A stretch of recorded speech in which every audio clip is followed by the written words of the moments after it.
Hello hi good evening friends. ಇವತ್ತು 14 June 2017. ಇವತ್ತಿನ ಪ್ರಚಲಿತ ಘಟನೆಗಳನ್ನು ನಾವಿಲ್ಲಿ ಡಿಸ್ಕಸ್ ಮಾಡೋಣ. Let start. ರಕ್ಷಣಾ ಸಂಶೋಧನೆ ಮತ್ತು ಅಭಿವೃದ್ಧಿ ಸಂಸ್ಥೆ DRDO ಇವರು ಶಸ್ತ್ರಸಜ್ಜಿತ ಮಿಲಿಟರಿ ವಾಹನಗಳನ್ನು ಹೊಡೆಯಲು ಮತ್ತು ನಾಶ ಮಾಡಲು ವಿನ್ಯಾಸಗೊಳಿಸಿರುವ ಒಂದು ಕ್ಷಿಪಣಿ. ಆ ಕ್ಷಿಪಣಿ ಹೆಸರು ನಾಗ್ ಕ್ಷಿಪಣಿ, ಆಂಟಿ ಟ್ಯಾಂಕ್ ಮಿಸೈಲ್. ಇದರ ಪರೀಕ್ಷಾರ್ಥ ಉಡಾವಣೆಯನ್ನ ರಾಜಸ್ಥಾನದ ಪಶ್ಚಿಮ ವಲಯದಲ್ಲಿ ಯಶಸ್ವಿಯಾಗಿ ನೆರವೇರಿಸಿದ್ದಾರೆ. ಈ ಒಂದು ಮಿಸೈಲ್ 3ನೇ ತಲೆಮಾರಿನ ಆಂಟಿ ಟ್ಯಾಂಕ್ ಗೈಡೆಡ್ ಮಿಸೈಲ್ ಆಗಿದ್ದು, ಇದರಲ್ಲಿ ಇಂಟಿಗ್ರೇಟೆಡ್ ಏವಿಯೋನಿಕ್ಸ್ ತಂತ್ರಜ್ಞಾನವನ್ನು ಬಳಸಿದ್ದಾರೆ ಮತ್ತು ಇದರಲ್ಲಿ ಇಮೇಜಿಂಗ್ ಇನ್ಫ್ರಾರೆಡ್ ರಡಾರ್ ಅನ್ನ ಅಳವಡಿಸಲಾಗಿದೆ. ಸೊ ಇಲ್ಲಿ ನೀವು ನೆನಪಿಟ್ಕೊಳ್ಳೋದು, ರಕ್ಷಣಾ ಸಂಶೋಧನೆ ಮತ್ತು ಅಭಿವೃದ್ಧಿ ಸಂಸ್ಥೆಯವರು ಮಿಲಿಟರಿ ವಾಹನಗಳನ್ನು ಹೊಡೆಯಲು ಮತ್ತು ನಾಶ ಮಾಡಲು ವಿನ್ಯಾಸಗಳಿರುವ ಒಂದು ಕ್ಷಿಪಣಿ. ಅದರ ಹೆಸರು ನಾಗ್ ಕ್ಷಿಪಣಿ. ಅಗ್ಗದ ವಿಷನ್ ಜೆಟ್ಗೆ ಅಮೆರಿಕ ಚಾಲನೆ. ವಿಶ್ವದ ಅತಿ ಸಣ್ಣ ಹಾಗೂ ಅಗ್ಗದ ಖಾಸಗಿ ಜೆಟ್ ವಿಷನ್ ಜೆಟ್ಗೆ ಅಮೆರಿಕದಲ್ಲಿ ಇತ್ತೀಚೆಗೆ ಚಾಲನೆಯನ್ನು ನೀಡಲಾಗಿದೆ. ಈ ವಿಷನ್ ಜೆಟ್ನ ಸಾಮರ್ಥ್ಯ ಏನಂದರೆ, ಒಂದು ಬಾರಿಗೆ 5 ಮಂದಿ ವಯಸ್ಕರನ್ನು ಹೊತ್ತುವ ಒಂದು ಸಾಮರ್ಥ್ಯವನ್ನು ಈ ವಿಷನ್ ಜೆಟ್ ಹೊಂದಿದೆ. ಇದು 28,000 ಅಡಿ ಎತ್ತರದಲ್ಲಿ ಕ್ರಮಿಸುವ ಒಂದು ಸಾಮರ್ಥ್ಯ ಹಾಗೂ 1,150 ಮೈಲು ದೂರವನ್ನು ಹೋಗುವ ಒಂದು ಸಾಮರ್ಥ್ಯವನ್ನು ಈ ವಿಷನ್ ಜೆಟ್ ಹೊಂದಿದೆ. ಈ ವಿಷನ್ ಜೆಟ್ ಪ್ರಪ್ರಥಮವಾಗಿ ಖಾಸಗಿ ಜೆಟ್ ಆಗಿದ್ದು, ಇದರಲ್ಲಿ ಸಿಂಗಲ್ ಇಂಜಿನ್ ಅನ್ನ ಹೊಂದಿದೆ. ಸಾಂಪ್ರದಾಯಿಕವಾಗಿ ಅಂದರೆ ಟ್ರೆಡಿಷನಲ್ ಆಗಿ ಒಬ್ಬ ಪೈಲಟ್ ಅನ್ನ ಇದನ್ನ ನಿರ್ವಹಿಸುತ್ತಾನಂತೆ. ಅಂದ್ರೆ ಈ ವಿಷನ್ ಜೆಟ್ ಅಲ್ಲಿ ಓನ್ಲಿ ಒಬ್ಬ ಪೈಲಟ್ ಅನ್ನ ಅಳವಡಿಸಲಾಗಿದೆ, ಅಂದ್ರೆ ಅವರು ನಿರ್ವಹಿಸ್ತಾರೆ. ಈ ಮೂಲಕ ಈ ಒಂದು ವಿಷನ್ ಜೆಟ್ ಅನ್ನು ಅಮೆರಿಕ ಚಾಲನೆ ಮಾಡಿದೆ, ಅಗ್ಗದ ವಿಷನ್ ಜೆಟ್. ಈ ಮೂಲಕ ಉತ್ಪಾದನೆ ಹಾಗೂ ನಿರ್ವಹಣೆ ವೆಚ್ಚವನ್ನು ಕಡಿಮೆ ಮಾಡಲು ಸಹಕಾರಿಯಾಗಿದಂತೆ. ಈ ಅಮೆರಿಕದ ರಾಜಧಾನಿ ವಾಷಿಂಗ್ಟನ್ DC. ಇದರ ಅಧ್ಯಕ್ಷರು ಡೊನಾಲ್ಡ್ ಟ್ರಂಪ್, ಅಮೆರಿಕದ ಉಪಾಧ್ಯಕ್ಷ ಮೈಕ್ ಪೆನ್ಸ್. ಓಕೆ, ಸೊ ಅಮೆರಿಕದವರು ವಿಷನ್ ಜೆಟ್, ಅಗ್ಗದ ವಿಷನ್ ಜೆಟ್ ಅನ್ನ ಅವರು ಅದಕ್ಕೆ ಚಾಲನೆಯನ್ನ ನೀಡಿದ್ದಾರೆ. ಜಲಸಂಚಯಗೆ ರಾಷ್ಟ್ರೀಯ ಪ್ರಶಸ್ತಿ. ಮಹಾತ್ಮ ಗಾಂಧಿ ರಾಷ್ಟ್ರೀಯ ಗ್ರಾಮೀಣ ಉದ್ಯೋಗ ಖಾತ್ರಿ ಯೋಜನೆ ನರೇಗಾ, ಇದರ ಶ್ರೇಷ್ಠ ರಾಷ್ಟ್ರೀಯ ಪ್ರಶಸ್ತಿಗೆ ಬಿಹಾರದ ಜಲಸಂಚಯ ಯೋಜನೆ ಆಯ್ಕೆಯಾಗಿದೆ. ಬಿಹಾರದ ನಳಂದ ಜಿಲ್ಲೆಯಲ್ಲಿ ಯಶಸ್ವಿಯಾಗಿ ಜಲಸಂಚಯ ಯೋಜನೆಯನ್ನ ಅಳವಡಿಸಲಾಗಿದೆ. ಇದು ಜಲ ಸಂರಕ್ಷಣೆ ಒಂದು ಮಾದರಿಯಲ್ಲಿದೆ.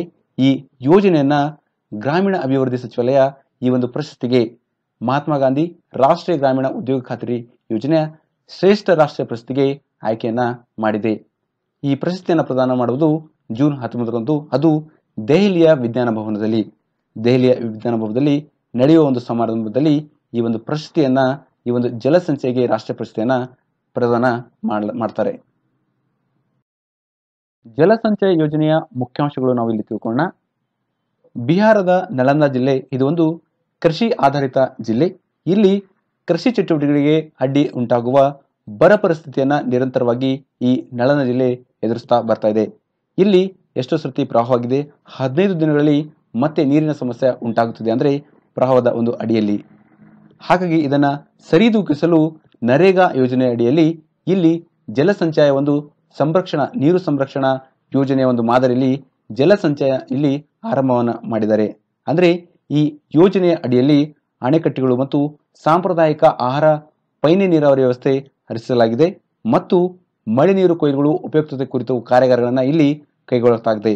ಇದನ್ನ ಎಲ್ಲಾ ಪರಿಗಣಿಸಿ ಈ ಜಲಸಂಚಯ ಯೋಜನೆಗೆ, ಅಂದ್ರೆ ಬಿಹಾರದ ನಳಂದ ಜಿಲ್ಲೆಯಲ್ಲಿ ಅಳವಡಿಸಿರುವ ಜಲಸಂಚಯ ಒಂದು ಯೋಜನೆಗೆ ರಾಷ್ಟ್ರೀಯ ಪ್ರಶಸ್ತಿಯನ್ನು ಅದಕ್ಕೆ ದೊರಕಿದೆ. ಶ್ರೇಷ್ಠ ರಾಷ್ಟ್ರೀಯ ಪ್ರಶಸ್ತಿ ಅದು ಮನೇರೆಗಾ ಯೋಜನೆ ಅಡಿಯಲ್ಲಿ ಕೊಡುವ ಒಂದು ಪ್ರಶಸ್ತಿ. ಓಕೆ, ವೃದ್ಧಾಶ್ರಮಗಳಲ್ಲಿರುವ ಹಿರಿಯ ನಾಗರಿಕರ ನೆರವಿಗೆ ಕೇಂದ್ರ ಸರ್ಕಾರ ಮುಂದಾಗಿದೆ. ನೋಡಿ, ನಮ್ಮ ದೇಶದಲ್ಲಿ ಮಕ್ಕಳು ತಮ್ಮ ತಂದೆ ತಾಯಿಗಳಿಗೆ, ಹಿರಿಯ ನಾಗರಿಕರಿಗೆ ನಿರ್ಲಕ್ಷ್ಯತೆಯನ್ನ ತೋರಿಸ್ತಾ ಇದೆ. ಅಂದ್ರೆ ಮಕ್ಕಳಿಂದ ನಿರ್ಲಕ್ಷಿತರಾಗಿ ತಮ್ಮ ತಂದೆ ತಾಯಿಗಳು ಮತ್ತು ಹಿರಿಯ ನಾಗರಿಕರು ವೃದ್ಧಾಶ್ರಮಗಳಲ್ಲಿ ಇರ್ತಾ ಇದ್ದಾರೆ. ಈಗ ವೃದ್ಧಾಶ್ರಮಗಳಲ್ಲಿರುವ ಹಿರಿಯ ನಾಗರಿಕರಿಗೆ ಅವರ ನೆರವಿಗೆ ಕೇಂದ್ರ ಸರ್ಕಾರ ಮುಂದಾಗಿದೆ. ಅಂದ್ರೆ ಪಾಲಕರ ಮತ್ತು ಹಿರಿಯ ನಾಗರಿಕರ ಮಾರ್ಗದರ್ಶನ ಕಾಯ್ದೆ 2017 ಏನು ಜಾರಿಯಲ್ಲಿದೆ, ಅದರ ಪ್ರಕಾರ ತಮ್ಮ ಮಕ್ಕಳು, ಹಿರಿಯ ನಾಗರಿಕ ಮತ್ತು ಪಾಲಕರಿಗೆ 10,000 ರೂಪಾಯಿ ಅವರು ಮಾಸಿಕ ಒಂದು ಹಣವನ್ನು ಕೊಡಬೇಕಂತ ಒಂದು ನಿಯಮ ಏನಿತ್ತು. ಆ ನಿಯಮದಲ್ಲಿ ಕೆಲವು ಚೇಂಜಸ್ ಅನ್ನು ತರೋದಕ್ಕೆ ಕೇಂದ್ರ ಸರ್ಕಾರ ಮುಂದಾಗಿದೆ. ಅಂದ್ರೆ 10,000 ರೂಪಾಯಿಂದ 25,000 ರೂಪಾಯಿ ಅಥವಾ 30,000 ರೂಪಾಯಿ ಹೆಚ್ಚಿಸಲು ಶಾಸನ ತಿದ್ದುಪಡಿಗೆ ಕೇಂದ್ರ ಸರ್ಕಾರ ಮುಂದಾಗಿದೆ. ಯಾಕಂದ್ರೆ ನಮ್ಮ ದೇಶದಲ್ಲಿ ಮಕ್ಕಳು ಏನ್ ಮಾಡ್ತಾರೆ, ತಮ್ಮ ತಂದೆ ತಾಯಿಗೆ ನಿರ್ಲಕ್ಷ್ಯತೆಯನ್ನು ತೋರಿಸ್ತಾ ಇದ್ದಾರೆ. ಹಾಗೆ ಈ ಒಂದು ಕಾಯ್ದೆಯನ್ನ ತಿದ್ದುಪಡಿ ತರ್ತಾರೆ. ಮತ್ತೆ ಕೆಲವು ಮಕ್ಕಳು ಹೆಚ್ಚಿನ ಮೊತ್ತ ನೀಡುವ ಶಕ್ತಿ ಇದ್ದರೂ ಸಹಿತ ಅವರು ಕಾನೂನಿನ ಒಂದು ನೆಪ ಹೇಳಿ ಅವರು ಹಣವನ್ನ ನೀಡುತ್ತಿಲ್ಲ, ಒಂದು ಕೆಲವು ಆರೋಪಗಳು ಕೂಡ ಬರ್ತಾ ಇದ್ದಾವೆ. ಹಾಗಾಗಿ ಈಗ ಕೇಂದ್ರ ಸರ್ಕಾರ ಈ ಒಂದು ಮಾಸ ಏನಿದೆ, ಅಂದ್ರೆ ತಿಂಗಳಿಗೆ ಇಷ್ಟಂತ ಹಣವನ್ನು ಕೊಡಬೇಕಂತ ಏನಿದೆ, ತಮ್ಮ ಮಕ್ಕಳು ವೃದ್ಧಾಶ್ರಮದಲ್ಲಿರುವ ತಮ್ಮ ತಂದೆ ತಾಯಿಗಾಗಿ ಮತ್ತು ಹಿರಿಯ ನಾಗರಿಕರಿಗೆ ಆ 10,000 ರೂಪಾಯಿಂದ 25,000 ಅಥವಾ 30,000 ರೂಪಾಯಿ ಹೆಚ್ಚಿಸಲು ಈ ಕೇಂದ್ರ ಸರ್ಕಾರ ಮುಂದಾಗಿದೆ. ರೈಲ್ವೆ ಸಚಿವಾಲಯದಿಂದ ಮಿಷನ್ ರೆಟ್ರೋ ಫಿಟ್ಮೆಂಟ್ ಪ್ರಸ್ತುತವಾಗಿ ಇರುವ ಕೋಚ್ ಸೌಲಭ್ಯಗಳ ಒಂದು ಲಭ್ಯತೆಯನ್ನ ಮೇಲ್ದರ್ಜೆಗೆ ಏರಿಸುವ ಒಂದು ಉದ್ದೇಶವನ್ನ ಇಟ್ಕೊಂಡು ಮತ್ತು ಪ್ರಯಾಣಿಕರ ಅನುಭವವನ್ನ ವಿಸ್ತಾರಗೊಳಿಸುವ ಒಂದು ಉದ್ದೇಶವನ್ನ ಇಟ್ಕೊಂಡು ಮಿಷನ್ ಮೆಟ್ರೋ ಫಿಟ್ಮೆಂಟ್ ಎಂಬ ಒಂದು ಯೋಜನೆಗೆ ರೈಲ್ವೆ ಖಾತೆ ಸಚಿವರಾದ ಸುರೇಶ್ ಪ್ರಭು ಅವರು ಚಾಲನೆಯನ್ನ ನೀಡಿದ್ದಾರೆ. ಈ ಒಂದು ಯೋಜನೆ ರೈಲ್ವೆ ಸಚಿವಾಲಯದ ಮಹತ್ವಾಕಾಂಕ್ಷಿ ಯೋಜನೆ. ಇದರ ಅಡಿ ಕೋಚ್ಗಳಲ್ಲಿ ಉತ್ತಮ ಫರ್ನಿಶಿಂಗ್, ಸೌಂದರ್ಯ ಹಾಗೂ ಸೌಲಭ್ಯಗಳನ್ನು ಮತ್ತು ಉತ್ತಮ ಸುರಕ್ಷಾ ಕ್ರಮಗಳನ್ನು ಒದಗಿಸುವ ಒಂದು ಗುರಿಯನ್ನ ಹೊಂದಿದೆ. ಇದರಿಂದ ಪ್ರಯಾಣಿಕರಿಗೆ ಸುರಕ್ಷಿತ ಹಾಗೂ ಆರಾಮದಾಯಕ ಪ್ರಯಾಣಕ್ಕೆ ಅನುಕೂಲ ಮಾಡುವ ಒಂದು ಸಹಕಾರ ಈ ಒಂದು ಯೋಜನೆಯಿಂದ ದೊರಕಲಿದೆ ಅಂತ. ಈ ಮಿಷನ್ ರೆಟ್ರೋಫಿಟ್ಮೆಂಟ್ ಯೋಜನೆಯಡಿ 40,000 ಕೋಚ್ಗಳನ್ನ ಮೇಲ್ದರ್ಜೆಗೆ ಏರಿಸಲಾಗಿದೆ ಅಂತ ರೈಲ್ವೆ ಖಾತೆ ಸಚಿವರಾದ ಸುರೇಶ್ ಪ್ರಭು ಅವರು ಹೇಳಿದ್ದಾರೆ. ISLಗೆ ಬೆಂಗಳೂರು ಜಮ್ಶೇದ್ಪುರ್ ಸೇರ್ಪಡೆ.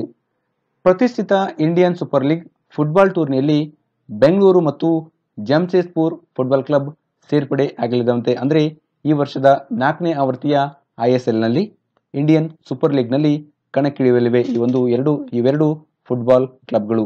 ಅಂದ್ರೆ ಈಗ ಸದ್ಯದಲ್ಲಿ ಫುಟ್ಬಾಲ್ ತಂಡಗಳ ಸಂಖ್ಯೆ 8 ಇತ್ತು. ಈಗ ಮುಂದಿನ ವರ್ಷ ಅಂದ್ರೆ ಈ 4ನೇ ಆವೃತ್ತಿಯ ISLನಲ್ಲಿ ಕಣಕ್ಕಿಳಿಯುವ ಇನ್ನು 2 ಫುಟ್ಬಾಲ್ ತಂಡಗಳು ಕ್ಲಬ್ಗಳು ಬರ್ತದವೆ. ಅವು ಬೆಂಗಳೂರು ಫುಟ್ಬಾಲ್ ಕ್ಲಬ್ ಮತ್ತು ಜಮ್ಶೇದ್ಪುರ್ ಫುಟ್ಬಾಲ್ ಕ್ಲಬ್. ಇವು ಎರಡರಿಂದ ಈ ವರ್ಷ ಕಣಕ್ಕಿಳಿರುವ ತಂಡಗಳ ಸಂಖ್ಯೆ 10ಕ್ಕೆ ಏರಿದೆ. ಜಮ್ಶೇದ್ಪುರ್ ಫುಟ್ಬಾಲ್ ಕ್ಲಬ್ ಇದರ ಮಾಲೀಕತ್ವವು ಟಾಟಾದವರು ಹೊಂದಿದ್ದಾರೆ ಮತ್ತು BSF ಅಂದ್ರೆ ಬೆಂಗಳೂರು ಫುಟ್ಬಾಲ್ ಕ್ಲಬ್ನ ಅದರ ಒಡೆತನ JSW. ಅಂತಾರಾಷ್ಟ್ರೀಯ ಮಾಸ್ಟರ್ ಪಟ್ಟ ಗಳಿಸಿದ ಕೂತ್ವಾಲ್ ಮೇ 27ರಿಂದ ಜೂನ್ 6ರವರೆಗೆ ಸ್ಲೋವಾಕಿಯಾದಲ್ಲಿ 17ನೇ ವಿಶ್ವ ವೈಯಕ್ತಿಕ ಅಂಗವಿಕಲರ ಚೆಸ್ ಚಾಂಪಿಯನ್ಶಿಪ್ ನಡೆದಿತ್ತು. ಅಲ್ಲಿ ಪುಣೆ ವಿಭಾಗದ ರೈಲ್ವೆ ನೌಕರ್ ಶಶಿಕಾಂತ್ ಕುತ್ವಾಲ್ ಇವರು ವಿಜೇತರಾಗಿ ಚಿನ್ನದ ಪದಕವನ್ನ ಪಡೆದುಕೊಂಡಿದ್ದಾರೆ. ಇವರು ಕಾಲಿನ ವೈಕಲ್ಯವನ್ನ ಹೊಂದಿದ್ದಾರೆ. ಈ ಮೂಲಕ ಅಂತಾರಾಷ್ಟ್ರೀಯ ವೈಯಕ್ತಿಕ ಅಂಗವಿಕಲರ ಚೆಸ್ ಚಾಂಪಿಯನ್ಶಿಪ್ನಲ್ಲಿ ಮಾಸ್ಟರ್ ಪಟ್ಟವನ್ನು ಪಡೆದು ಸಾಧನೆಯನ್ನ ಮಾಡಿದ್ದಾರೆ. ಶಶಿಕಾಂತ್ ಕುತ್ವಾಲ್ ಇವರು ಮೂಲತಃ ಮಹಾರಾಷ್ಟ್ರದವರು. ಈಗ ಈ ಒಂದು ಅಂತಾರಾಷ್ಟ್ರೀಯ ಮಾಸ್ಟರ್ ಪಟ್ಟವನ್ನು ಇವರು ಗಳಿಸಿದ್ದಾರೆ. ಭಾರತ ಮಯನ್ಮಾರ್ ಗಡಿ ತಜ್ಞರ ಸಮಿತಿ ನೇಮಕ.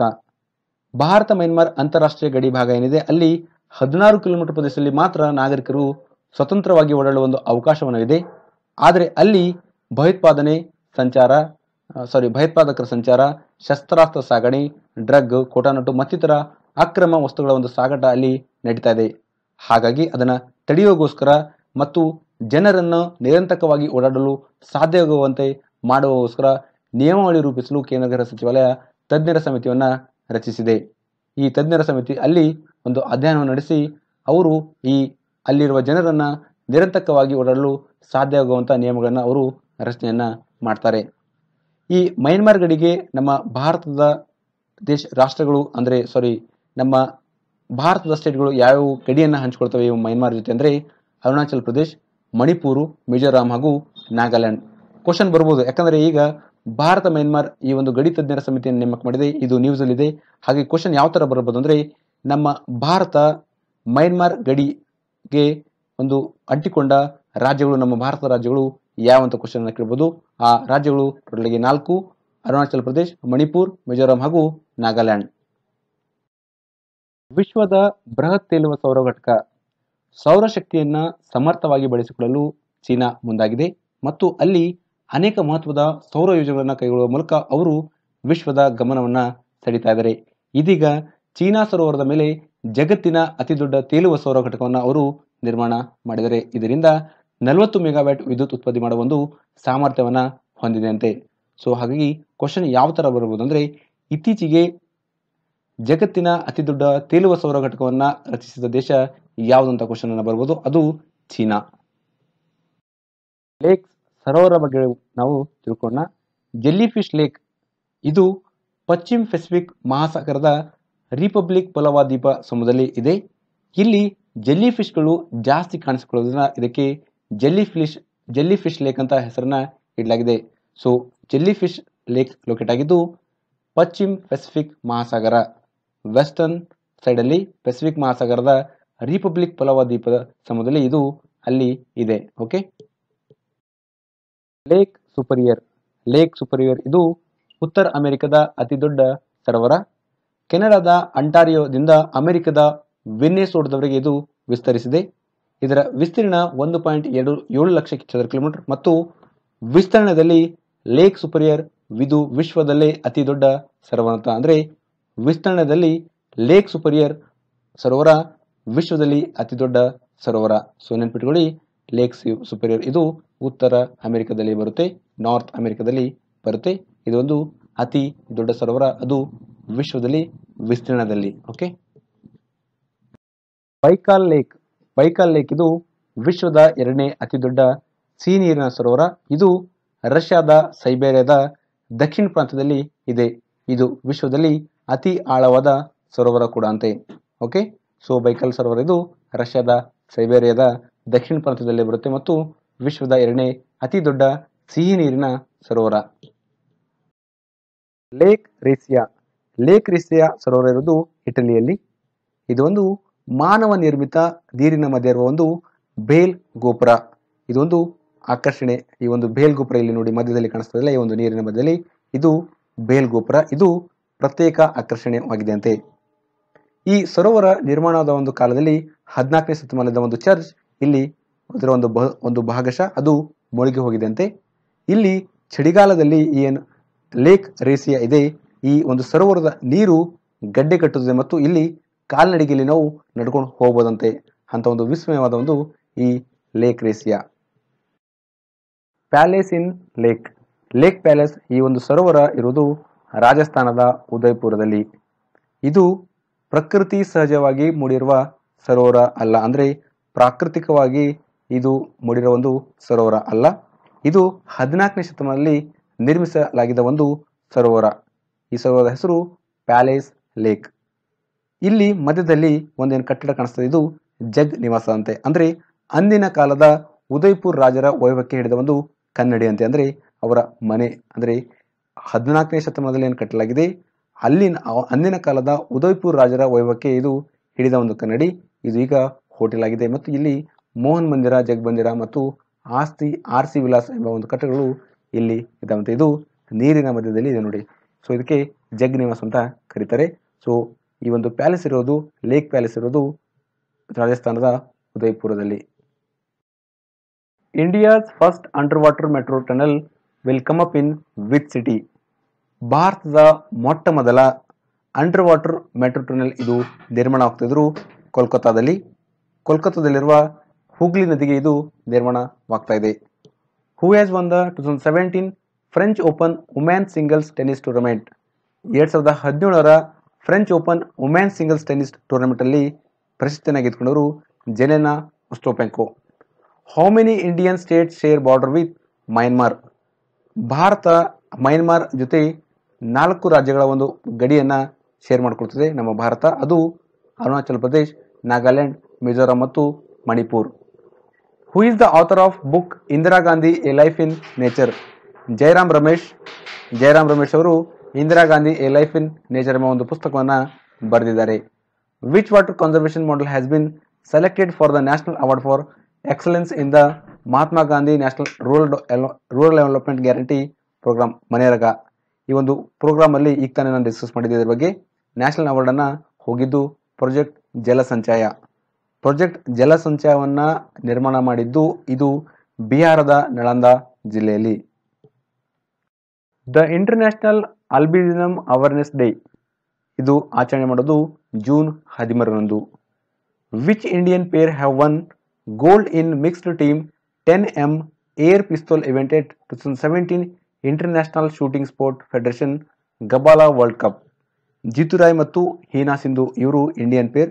ಇವರು mixed team 10M air pistol event ಇದು ನಡೆದಿದ್ದು 2017ರ International Shooting Sport Federation Gabala World ಕಪ್ನಲ್ಲಿ ಇವರು ಗೋಲ್ಡ್ ಅನ್ನ ಪಡೆದುಕೊಂಡಿದ್ದಾರೆ, ಚಿನ್ನದ ಪದಕವನ್ನು ಗೆದ್ದುಕೊಂಡಿದ್ದಾರೆ. ಅವರ ಹೆಸರು ಜೀತು ರಾಯ್ ಮತ್ತು ಹೀನಾ ಸಿಂಧು.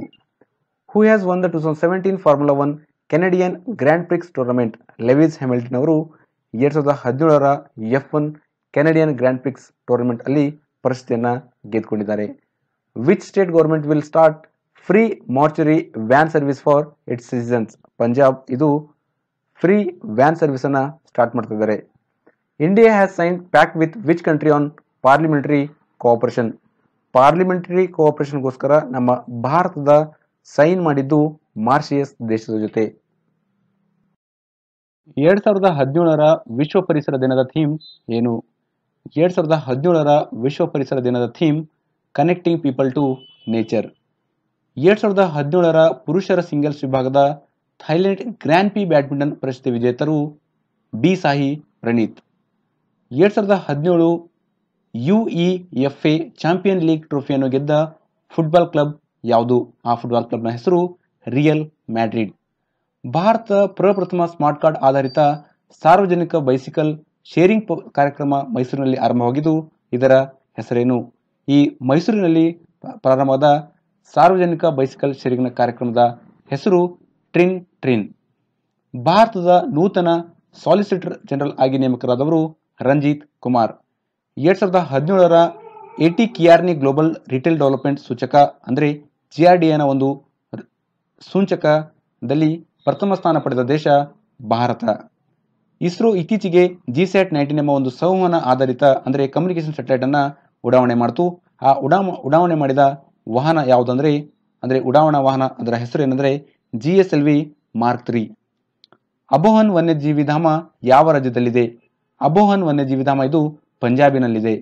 ಭಾರತದ ಪ್ರಪ್ರಥಮ ಗ್ರಾಮೀಣ LED ಬೀದಿ ದೀಪಗಳ ಯೋಜನೆ ಆಂಧ್ರಪ್ರದೇಶ ರಾಜ್ಯದಲ್ಲಿ ಅನುಷ್ಠಾನಗೊಳ್ಳಲಿದೆ. Assam citizen centric service delivery ಯೋಜನೆಗೋಸ್ಕರ ಭಾರತ ಸರ್ಕಾರ ವಿಶ್ವ ಬ್ಯಾಂಕಿನೊಂದಿಗೆ ಎಷ್ಟು ಮೊತ್ತದ ಸಾಲ ಪಡೆಯುವ ಒಪ್ಪಂದವನ್ನು ಮಾಡಿಕೊಂಡಿದೆ? ಭಾರತ ವಿಶ್ವ ಬ್ಯಾಂಕಿನೊಂದಿಗೆ $39.2 ಮಿಲಿಯನ್ ಸಾಲವನ್ನು ಪಡೆಯುವ ಒಪ್ಪಂದವನ್ನು ಮಾಡಿಕೊಂಡಿದೆ. ಈ ಒಂದು ಒಪ್ಪಂದವನ್ನು ಯಾವುದಕ್ಕೋಸ್ಕರ ಅಂದರೆ ಅಸ್ಸಾಂನಲ್ಲಿರುವ ಸಿಟಿಜನ್ ಸೆಂಟ್ರಿಕ್ ಸರ್ವಿಸ್ ಡೆಲಿವರಿ ಯೋಜನೆಗೋಸ್ಕರ. 5ನೇ ಅಂತಾರಾಷ್ಟ್ರೀಯ ಕನ್ವೆನ್ಷನ್ ಆಫ್ ಸ್ಪೀಕ್ ಮ್ಯಾಕೆ ಯ ಆತಿಥ್ಯ ವಹಿಸಿದ IIT ಸಂಸ್ಥೆ IIT ದಿಲ್ಲಿ.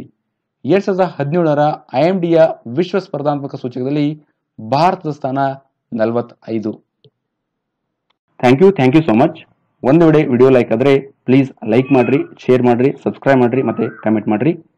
PPT ಡೌನ್ಲೋಡ್ ಮಾಡಬೇಕಾದ್ರೆ ನಾನು ಫ್ರಂಟ್ ಪೇಜಲ್ಲಿ ಲಿಂಕ್ಸ್ ಅನ್ನ ಅಲ್ಲಿ ಪ್ರೊವೈಡ್ ಮಾಡಿದ್ದೀನಿ. ಫೇಸ್ಬುಕ್ ಲಿಂಕು, ಟೆಲಿಗ್ರಾಮ್ ಲಿಂಕು ಮತ್ತೆ ಯೂಟ್ಯೂಬ್ ಡಿಸ್ಕ್ರಿಪ್ಷನ್ ಬಾಕ್ಸ್ನಲ್ಲೂ ನಾನು ಸಹಿತ ಲಿಂಕ್ ಅನ್ನ ಕೊಡಲಾಗ್ತಿದೆ. ಅಲ್ಲಿ ಸಹಿತ ನೀವು ಹೋಗಿ ಈ PPT ಅನ್ನು ನೀವು ಡೌನ್ಲೋಡ್ ಮಾಡ್ಕೋಬಹುದು. Thank you so much.